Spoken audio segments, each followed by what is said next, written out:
Tonight, 10 citizens have signed up to address the board. The first on their list, I'm going to let you know the first three so you can be prepared to come up and speak to us.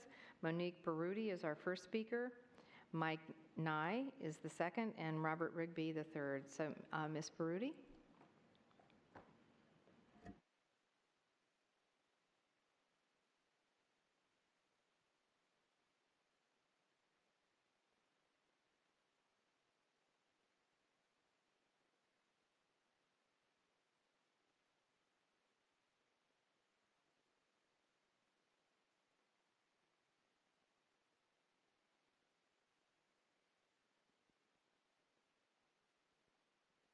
Madam Clerk, is the speaker on? Okay.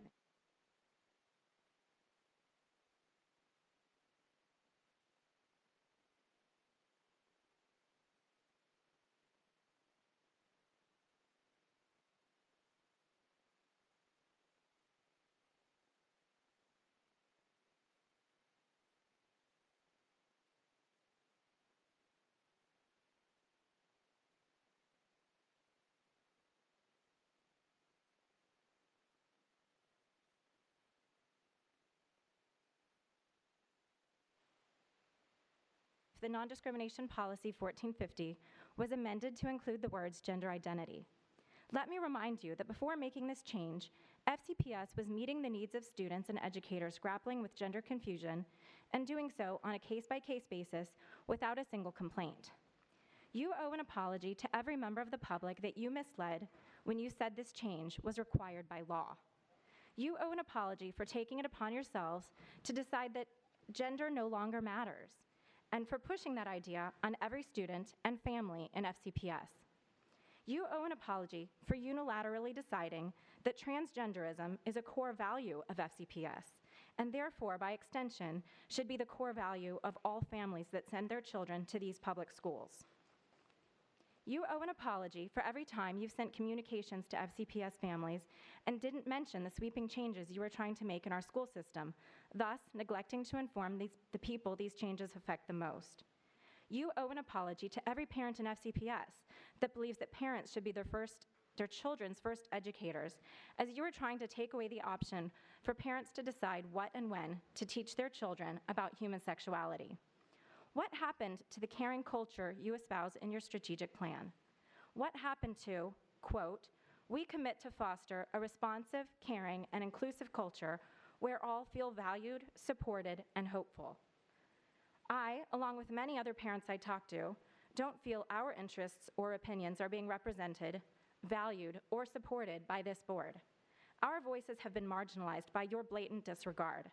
You still have not deigned to create a public forum for discussion on this topic and seem to be trying your hardest to limit public engagement on this issue.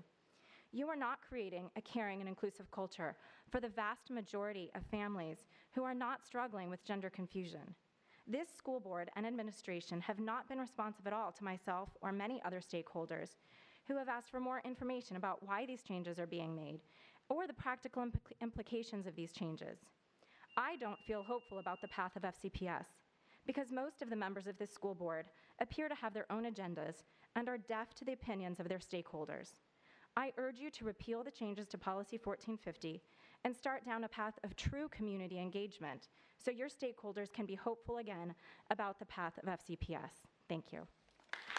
Thank you.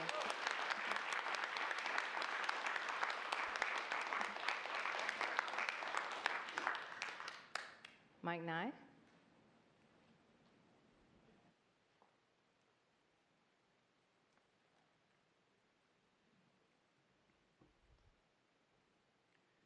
Respectful school board members, good evening.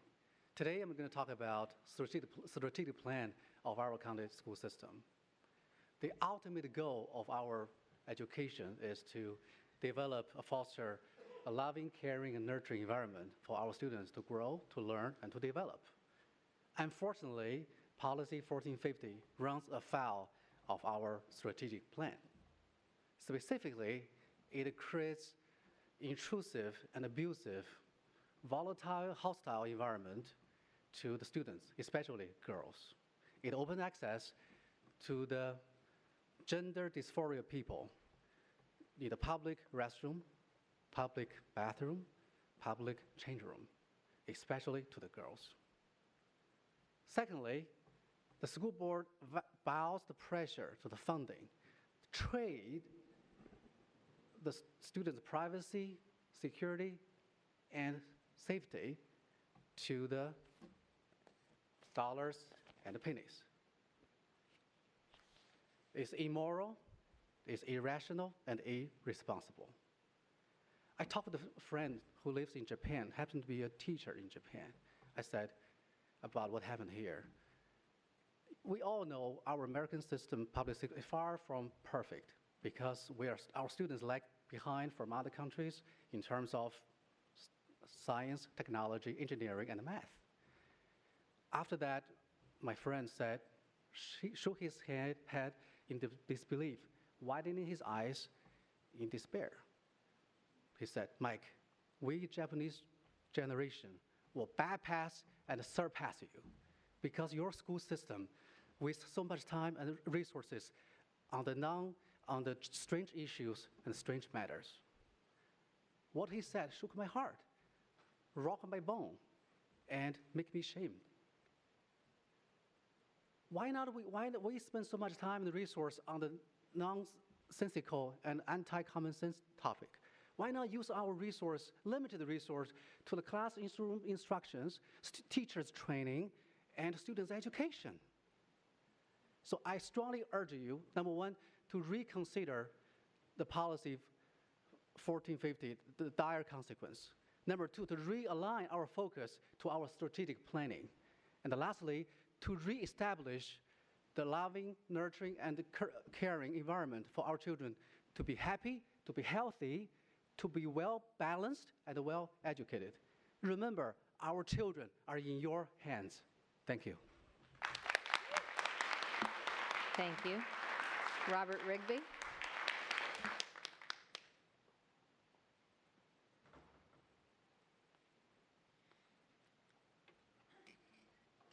Good evening. My name is Robert Rigby. Tonight, the board is considering a committee to deal with challenged materials. Over the past 2 decades, these materials have included several books related to LGBT topics, and the resulting discussions have included vivid testimony. My friend Meredith and I are concerned about this, as well as the increasingly bitter tone of the discourse during these board meetings, and we rise today to remind the public of the necessity of civility while discussing topics before this board. We must remember that the greater number of those who address topics of public concern have genuine interest in the well-being of all students. It is crucial that we recognize and acknowledge the good faith and valid concerns of those with whom we disagree, even though we may work to refute those concerns. With this in mind, it becomes clear that invocations of bigotry, hatred, phobia, and intolerance are not helpful, as well as are not attacks via social media or blogs. They have the effect of coarsening the debate, needlessly antagonizing those with whom we must work and live, and making the necessary discussion more difficult. This reminder is especially applicable to members of this board who must set an example for all of us by respecting the opinions of all sides and refraining from words and labels that seem to serve to put up barriers. Stakeholders may disagree without being hateful, bigoted, or dangerous to children. Meredith. I'm Meredith Blankenstein. I'm a mother to 2 FCPS elementary school students and a conservative Christian. While Robert and I disagree on the substance of issues, we agree that something must be done about the increasing bitterness between opposing factions. We recognize that there are people of goodwill on both sides who deserve the respect that we expect ourselves. And I want you guys to remember this, that no matter what we argue about, whether it's gender identity, Jeb Stuart, bathroom rights, all of those things, we need to remember that we are all formed in the image of God. And we all hurt, we all cry, we all care, and we all feel, just like everybody else. And we struggle with brokenness, and none of us is worthy of judging others. Personal attacks poison the environment we must all share. It filters down to our schools, falling on the backs of our most vulnerable children. This is especially true of students who identify as transgender, as they're already burdened with so much and they do not need additional stress. So many of our LGBT children are hurting, and we need not make it worse. Similarly, the students and parents and faculty who disagree with policies, regulations, curricula, and controversial materials should not have to face demonization and name-calling by others. If we truly value our schools and our children, we have to remember that we're all members of Fairfax, and we should respect each other accordingly. Thank you. Thank you, Ms. Blankenstein and Mr. Rigby. Our next three speakers are John Kochka, Laszlo Pentek, and Kathy Roos. Mr. Kochka. The mission statement of Fairfax County Public Schools strategic vision reads, Fairfax County Public Schools inspires and empowers students to meet high academic standards, lead healthy, ethical lives, and be responsible and innovative global citizens. Ms. Hines. The Fairfax County Public Schools Family Life Education curriculum has 9th graders viewing the Gonna Make It video. The video implies that a father rapes his daughter at the edge of her bed. How is bashing fatherhood going to positively ignite our community? 9th graders are smart enough to know that inappropriate touch is inappropriate touch, whether it's received from a stranger or a family member. My high school biology teacher would resign if he was compelled to facilitate this dubious curriculum. I am thrilled Jack Reeves enjoyed teaching me about the Krebs citric cycle rather than crabs, sexually transmitted disease, and paternal rape. Mrs. Krause, how is discussing anal sex with an 8th grader going to help them live responsibly? Making students discuss these topics in groups makes many students uncomfortable, gives wise guys an opportunity to go straight to the gutter, and provides teachers with too much latitude to discuss sensitive topics. Mr. Moon, the Family Life Education teaches 7th graders about oral sex. How will this encourage healthy lives?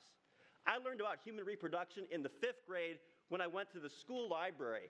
The World Book Encyclopedia described intercourse, which resulted in a zygote, which resulted in a child. It did not describe a sex act for the sake of describing a sex act, which did not result in a child. The World Book explanation was anatomical and innocent enough to allow for a more thorough conversation with my parents. So why does the FLE feel compelled to teach students about oral sex? Mr. McIlvain, the FLE shows 4th graders erect and flaccid penises. How does this make them an innovative global citizen? 4th grade boys are familiar with their own anatomy. So what educational benefit occurs? The underlying assumption here is that if a respected authority approves an activity, it must be acceptable. It is clear the FLE is designed to desensitize, sexualize, and promote alternative lifestyles to children at a younger and younger age, starting in 1st grade. The strategic vision is a non-starter as long as the Family Life Education curriculum exists. It is time to scrap FLE and start over. Thank you. Laszlo Pentek. Laszlo Pentek. Mr. Pentek here. We'll go on to Kathy Roos.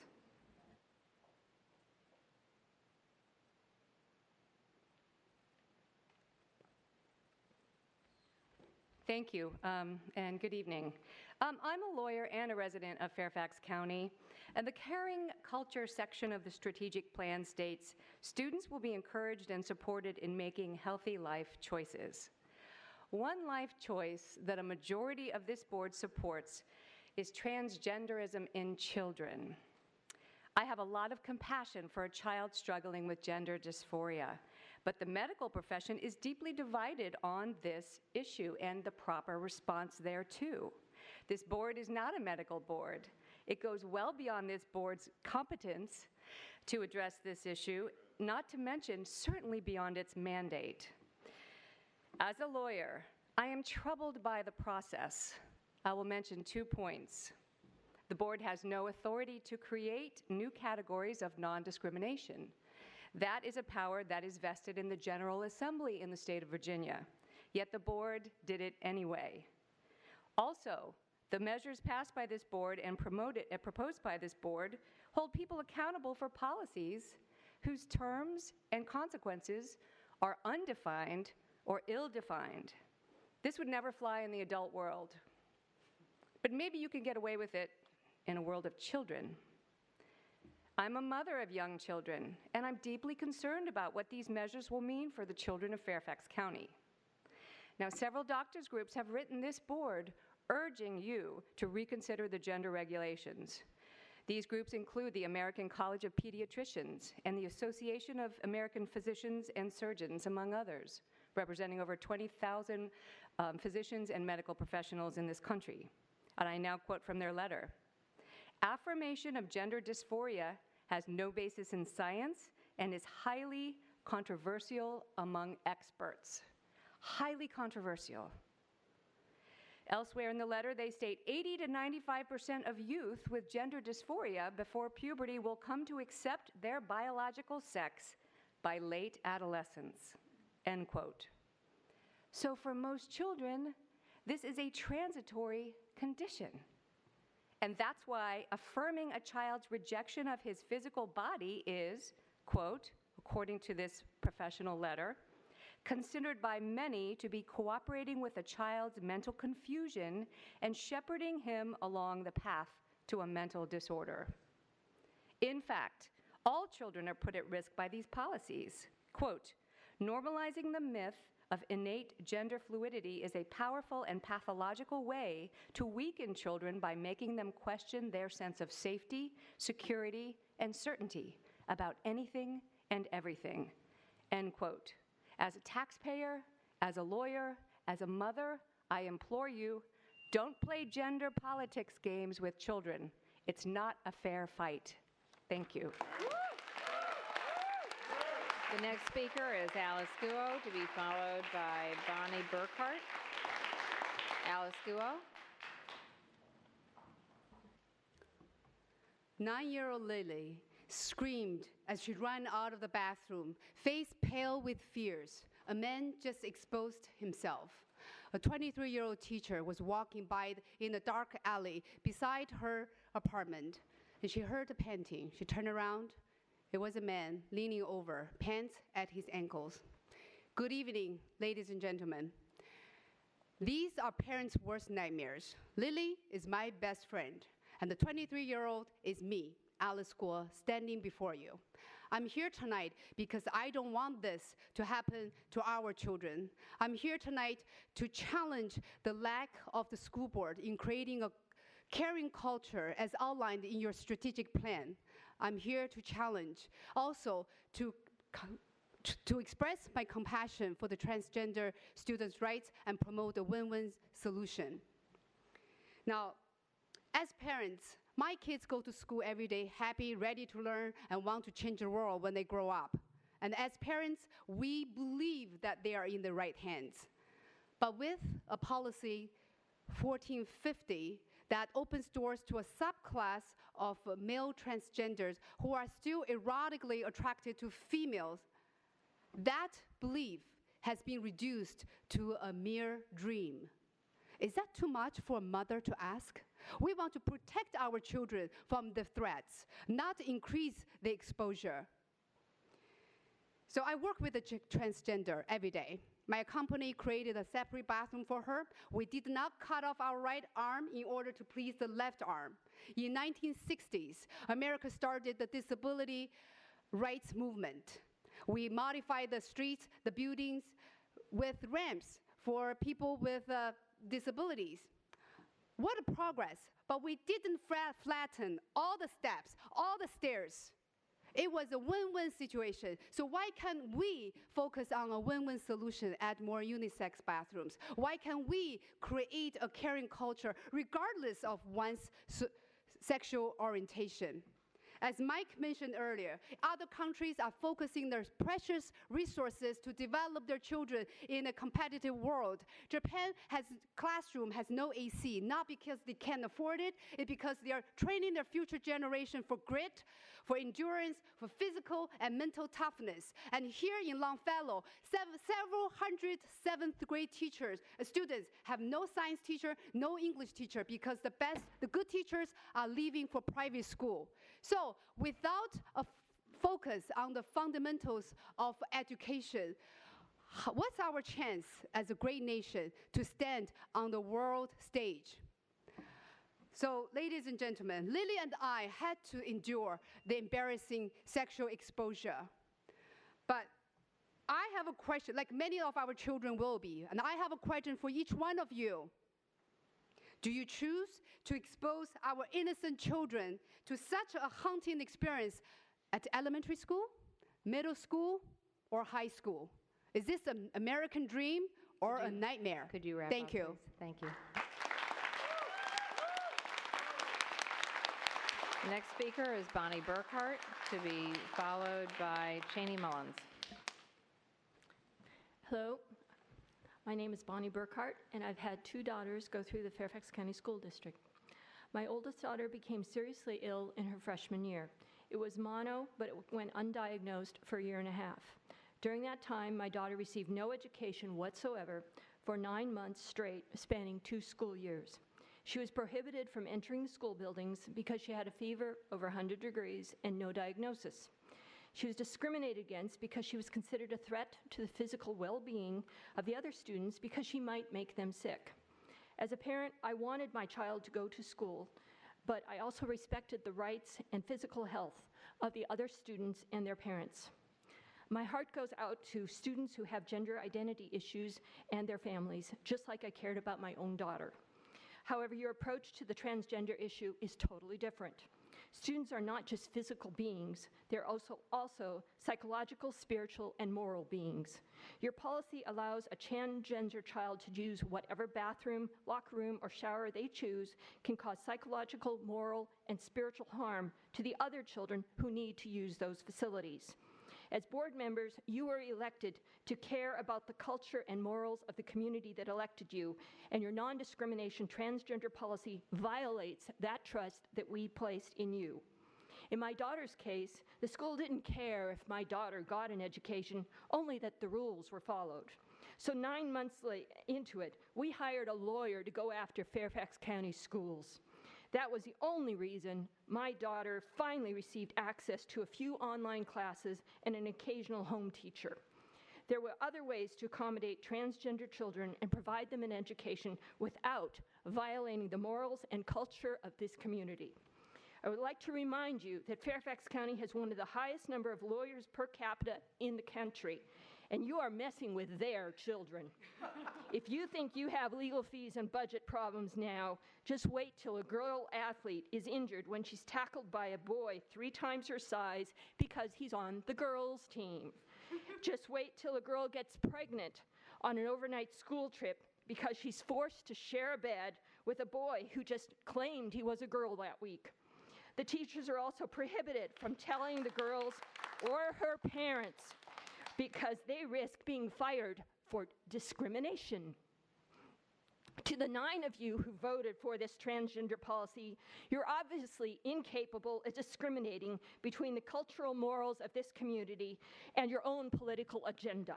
You're incapable of discriminating between the wants of a child who needs help and the right to privacy of the rest of the student body.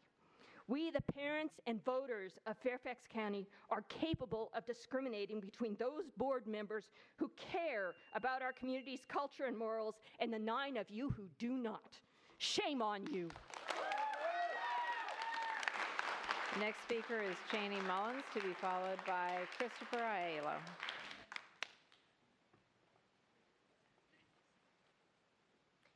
Thank you. Hello, I'm Cheney Mullins, representing Concerned Women for America, the nation's largest public policy women's organization. And tonight I would like to explore why you're right to have a strategic planning process include a caring culture. And I believe a synonym for caring could be the word comfortable. It's important that all our students are comfortable. LGBT activists care that students struggling with gender identity feel comfortable. Concerned parents want their children to feel comfortable by protecting same-sex bathrooms. We all agree comfort is important, especially in these formative years. I can imagine it being very difficult if I felt like a boy inside. I can imagine feeling like a boy that using the girls' restroom would be uncomfortable. It would feel unsafe. Feeling like a boy, I would want to be where the boys are. I would feel like I didn't belong in the girls' restroom. Naturally, there would be something in me wanting to be matched to the same sex in terms of intimate spaces and experiences like changing and using the bathroom. So under one scenario, a solution would be that I, since I identify as a boy, would go use the boys' restroom to feel comfortable. But there is a problem in the logic here. By going to use the boys' restroom, I am unwittingly subjecting the boys there to the same kind of discomfort that I am there to escape. Though I would feel like a boy, to them I could look like a girl, and that would make them uncomfortable. Again, I am leaving the girls' bathroom because I feel like a boy. I don't want to go to the bathroom with girls. Then I turn around and go into the boys' bathroom, making them uncomfortable if they see that I am biologically a girl. I don't think it is fair to them to make them uncomfortable when I know how bad being uncomfortable feels, and I don't think it honors the privacy and experiences of each student sufficiently. Now, the school board may feel that the boys in the boys' restroom don't have the right to feel uncomfortable with the transgender student. Others believe that as a biological girl, a transgender student should be encouraged to feel fine in the girls' bathroom because it's her sex at birth and her anatomy.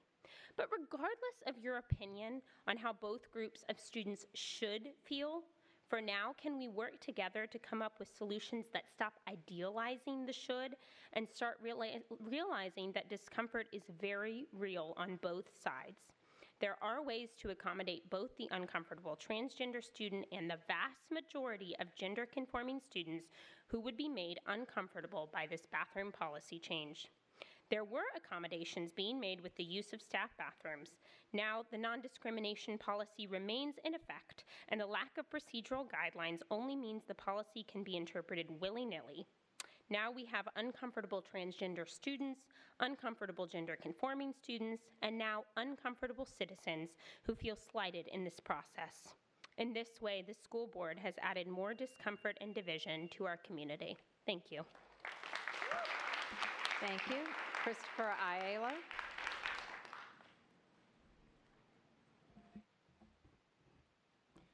Chairman Evans, Superintendent Garza, and members of the school board, I thank you in advance for the opportunity to come before you today on a topic of significant concern to the at-large parent community with regards to their children attending Fairfax County Public Schools.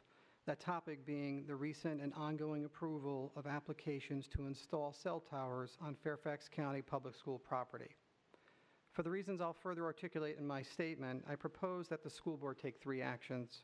First, the board should adopt an immediate moratorium on the processing of any pending or in-process applications to erect cell phone towers on Fairfax County Public School-owned property. Second, the school board should rescind its current delegations of authority regarding cell tower applications and exercise direct authority over this controversial business activity to ensure full and appropriate consideration can be given to community and parent input on a pre-decisional basis. Third, I'd recommend the school board revisit its initial decision to allow the application and approval process for the application pertaining to building a cell tower at Crossfield Elementary School to proceed, as its impact is adverse and inconsistent with the Fairfax County Comprehensive Plan. In quickly educating myself on the policies, processes, and entities involved in cell tower applications on FCPS-owned properties, I've learned the following. There's a board policy, 8335, entitled Wireless Telecommunication Facilities, that provides access to school properties for the location of mobile and land-based facilities in part to obtain revenue for the benefit of FCPS. The same policy states that such facilities will not be installed on elementary, middle, or high school buildings, and that community input will be solicited prior to any decision on telecommunication facility applications. Further, the same policy delegates the decision-making authority on these applications, including their approval or denial, to the Department of Facilities and Transportation Services. Based on my attendance at a September 20th local land use committee meeting at which one of these applications was presented, it was abundantly clear to me that the community at large had been denied the opportunity for pre-decisional input.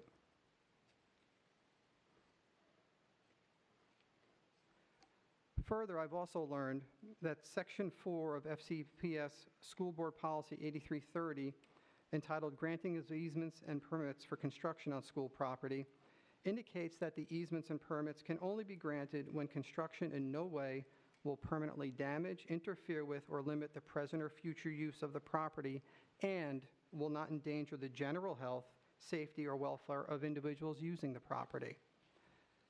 This requirement cannot be met if cell tower construction on school property is allowed to proceed, as their presence so proximate to school buildings creates potential health and risks, including risks associated with fire due to lightning strikes or equipment explosions, risks to safety associated with possible tower collapse, possible criminal activity, and vehicular dangers. In closing, I want to state that I am a proud member of the Fairfax County community and relocated here 11 years ago in large part because of the reputation of the school system. I believe that the school board has stated that it is firmly committed to citizen involvement and sees it as the backbone of their school system being successful. However, I do see a disconnect with the actions taken recently by the board with regards to cell towers being located on school property and their written policies in Word, and would ask for your reconsideration. Thank you. Thank you. I wanted to see if Mr. Pentek has arrived. All right, Mr. Pentek, if you would like to come and speak. I understand most of us were at back to school nights tonight as well.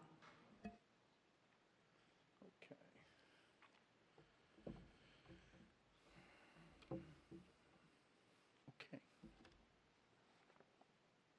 Begin? Okay. I'd like to address the board about an important piece absent from the strategic plan for FCPS. The basic design of FCPS is fundamentally flawed, and as a result, there's much waste, fraud, and abuse that occurs and must be stopped. A recent example illustrates the dismal state to which things have deteriorated currently. Frankly, this is about the saddest story I've ever heard. My apologies to Ford Maddox Ford. Please keep in mind, it is not the problem, but a symptom of the problem that has manifested, and I'll give you a solution at the end.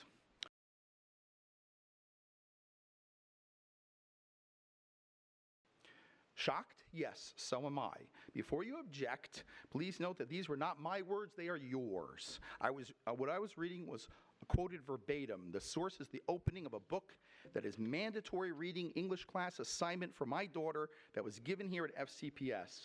Thus, objection on your part would be dishonest and hypocrisy. The board expects that speakers will deliver their comments with decorum, etc., and so on, and those requirements are listed twice in your publication regarding citizen participation. There's also a 38-page guide concerning students' rights and responsibilities to navigate safely, blah, blah, blah, which explicitly forbids vulgar, profane, obscene, and patently offensive, lewd, or indecent language in all forms. The reason I said blah, blah, blah and skipped some is we wrote this, my daughter wrote some of this, and I'm not going to have time in 3 minutes to cover it all. But this language is banned here, and the children can be suspended and punished for using such language. The syllabus for the very same English class forbids the same, yet the assignments cannot be read aloud without violating the class, school, and board policies. You should, at an absolute minimum, be required to abide by your own rules and standards. Experience shows that FCPS does no such thing. Moreover, this is not an obscure, isolated, or one-time occurrence. It is the third consecutive year we have endured debased and worse, perverted garbage of all kinds in the curriculum.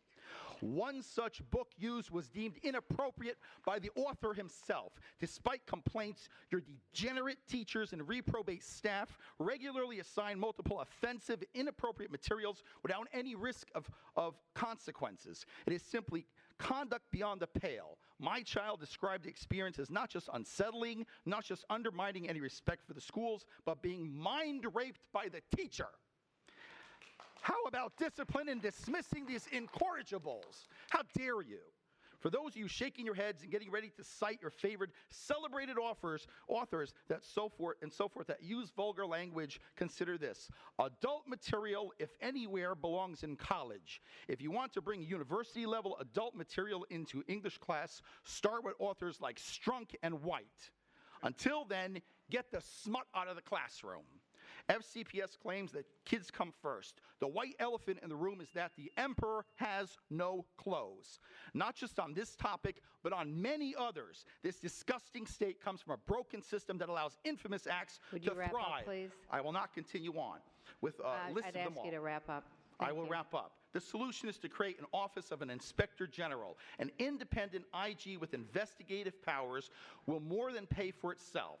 Such an IG is not only required, but is the gold standard for every government bureaucracy. Mr. What we Pentek, have instead is your an time is up. idiocracy gone wild. Thank you very much. I appreciate it. I don't know anyone else here. I call on, the next item is Student Representative Matters, and I call on Ms. Chu.